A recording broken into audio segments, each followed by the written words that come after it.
En el nombre del Padre, y del Hijo, y del Espíritu Santo. Amén. Amigo, ¿habías escuchado esto? ¿Que la oración es la debilidad de Dios y la fortaleza del hombre? ¿Será cierto esto? Pues vamos a ver qué es lo que nos dice el Evangelio. Palabra de vida del Santo Evangelio según San Lucas capítulo 4 versículos del 14 al 22. En aquel tiempo, con la fuerza del Espíritu, Jesús volvió a Galilea. Iba enseñando en las sinagogas. Todos la alababan y su fama se extendió por toda la región. Fue también a Nazaret donde se había criado.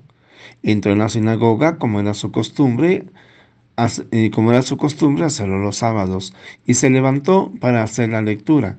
Se le dio el volumen del profeta Isaías, lo desenrolló y encontró el pasaje en que estaba escrito: El Espíritu del Señor está sobre mí, porque me ha ungido para llevar a los pobres la buena nueva, para anunciar la liberación a los cautivos y la curación a los ciegos, para dar libertad a los oprimidos y proclamar el año de gracia del Señor.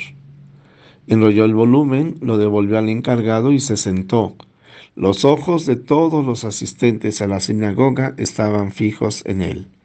Entonces comenzó a hablar diciendo: Hoy mismo se ha cumplido este pasaje de la Escritura que acaban de oír. Todos le daban su aprobación y admiraban la sabiduría de las palabras que salían de sus labios. Palabra del Señor. Gloria a ti, Señor Jesús. Bueno, pues ponemos en contexto el Evangelio que hemos escuchado. Recordamos que todavía estamos en el tiempo de la Navidad. Este tiempo litúrgico termina el próximo domingo con la fiesta del bautismo del Señor Jesús. Y bueno, pues entonces por eso es de que ya había yo mencionado que en esta semana prácticamente vamos a estar leyendo textos de los cuatro evangelistas.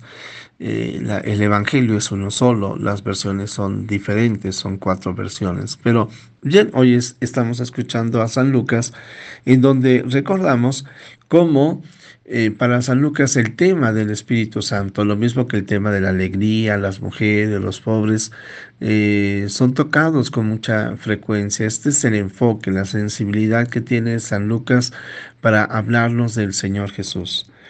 Y hoy, pues, encontramos cómo la fortaleza del Señor Jesús está precisamente en el Espíritu Santo.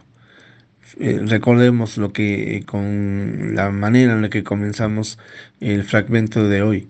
Con la fuerza del Espíritu, Jesús volvió a Galilea. Y después, pues nos va a volver a mencionar cómo en el fragmento del Evangelio, no del Evangelio, del profeta, el Señor Jesús, al abrir el rollo de Isaías, señalará: el Espíritu del Señor está sobre mí. Ahí está la clave, la fortaleza del Señor Jesús. Y ahí está la clave en la fortaleza para ti y para mí. Y es de que el Señor Jesús siempre va a estar unido a su Padre Dios. Y el Espíritu Santo, que es el amor que procede del Padre al Hijo y del Hijo al Padre, el amor de Dios es el que mantiene unido al Señor.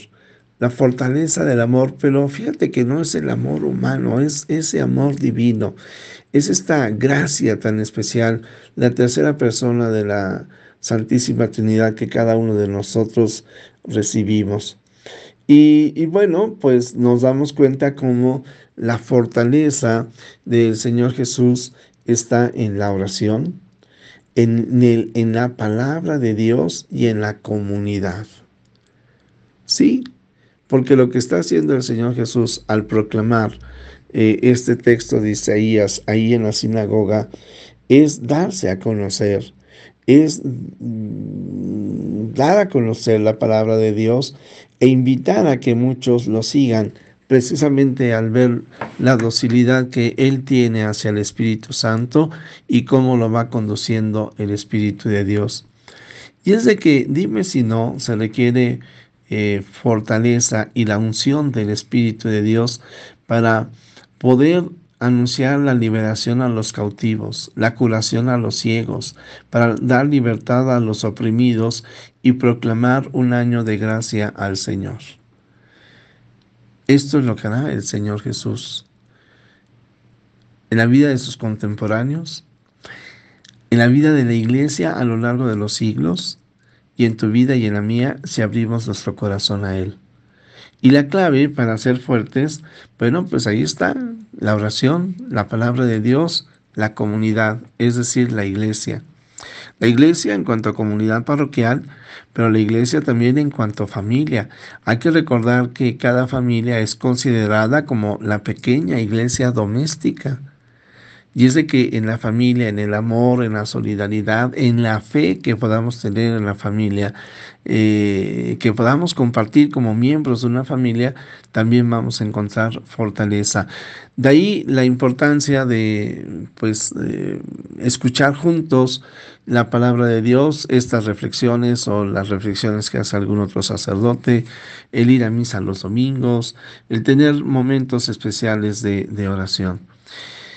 Yo aquí pues diría como el fragmento nos muestra la manera en la que el Señor Jesús nos acompaña, cómo nos invita a seguirlo, que nos damos cuenta que es el Espíritu Santo quien lo fortalece, que el Señor Jesús conoce, y no porque conoce la Sagrada Escritura, deja de seguir leyéndola.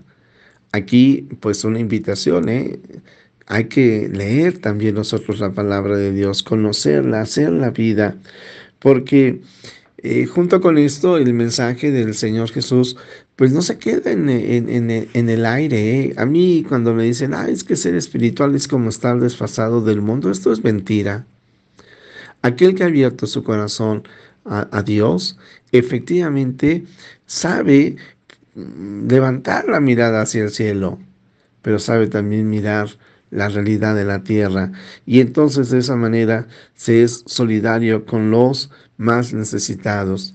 Y dentro de esta solicitud hacia los más necesitados se sigue evangelizando, porque esto es lo que dice el Señor Jesús, a los pobres se les anuncia el evangelio.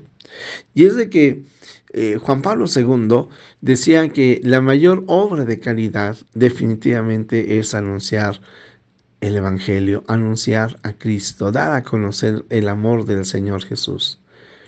Creo yo que siempre será muy importante que nosotros seamos solidarios, que será muy importante que nosotros podamos repartir un alimento, que podamos dar una ropa, que podamos dar un cobijo, que podamos dar protección, pero qué importante es de que dejemos a Jesús en la vida de los demás, de tal manera que nosotros siempre podamos entender que fortalecidos en el Señor Jesús, estamos llamados a solucionar muchos problemas, a ser solidarios con las personas más necesitadas, pero estamos llamados también a dejarles a Cristo en el corazón. Es como aquel pequeño cuento o narración que lleva a concluir que a un joven, pero a cualquier persona es válido, no solamente le des de comer un día un pescado, enséñale a pescar, para que cuando entonces él esté solo, él pueda seguirse alimentando. Y no solamente esto, sino que aquello que él ha aprendido, lo enseñe también a otros y también enseñe a otros a pescar. Así es, entonces, en la tarea, en la misión que los cristianos tenemos en el mundo. Poner mucha atención hacia los necesitados, poner solución ante algunas situaciones, las que están a nuestro alcance, pero anunciar también siempre a Cristo. Porque cada uno de nosotros, de esa manera, sabemos que somos fuertes en Cristo. Jesús, que todos te conozcan y te amen, es la única recompensa que quiero. El Señor esté con ustedes, la bendición de Dios Todopoderoso, Padre, Hijo y Espíritu Santo, descienda sobre ti, te acompañe hoy y siempre. Amén.